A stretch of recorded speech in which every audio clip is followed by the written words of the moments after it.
Today I'm going to be explaining different things that you might have seen online referring to what POM, PBR, and emissive lighting are. So I'm going to start by explaining what emissive lighting is.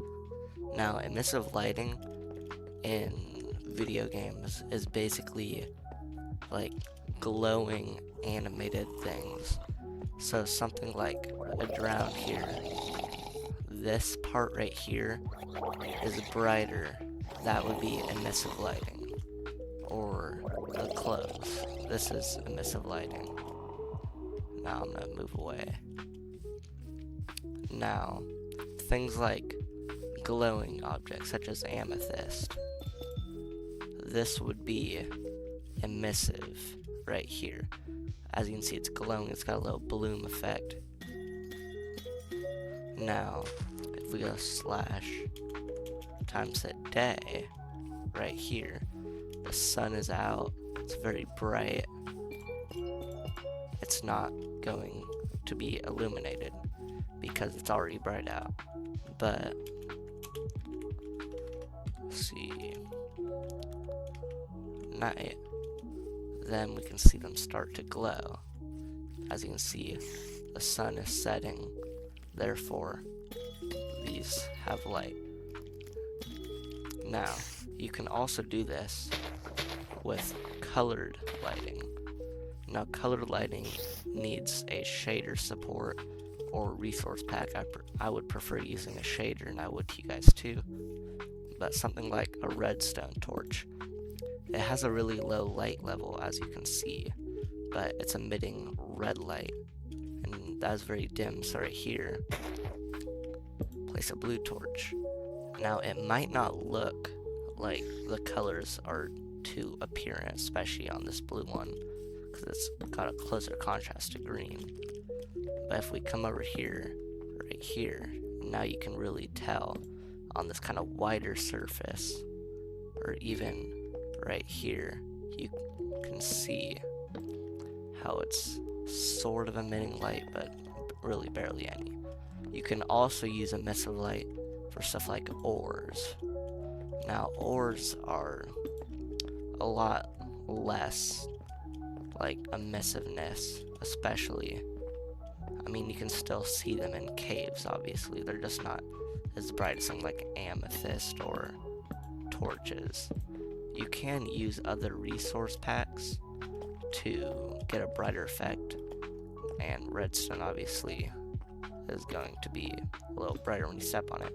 I'm going to load a different resource pack, and I will show you how it can be more bright if you use a different pack.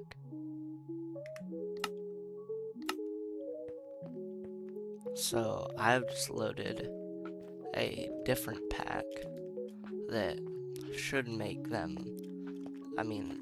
doesn't make them too much brighter. It just kind of adds outlines, makes them a lot easier to see, which you can do, and it gets rid of it. It is still roughly the same though, and that's pretty much it. You might notice that this isn't really emitting, so it is only not just one of like amethyst, but certain things. Even like regular blocks can be emissive, such as an enchanting table. Even soul torches or something, as you can see, can emit light. This is a more dynamic lighting than anything. Like, if you take this is going to have a lot brighter, and it's going to be yellow for colored lighting, and then blue, and then red. So you can take advantage of this when building. And, yeah. Okay, so I've lined up a couple of basically PBR effect things. So, first one we're going to be looking at is stone bricks. Now, I'm going to place just some torches behind here. Now, as you can see, it may look like it's 3D, but it's really flat. If you look over here, it's flat. And PBR basically tells the block where to light up and where not to light up. Like how these crevices are darker and they look 3D.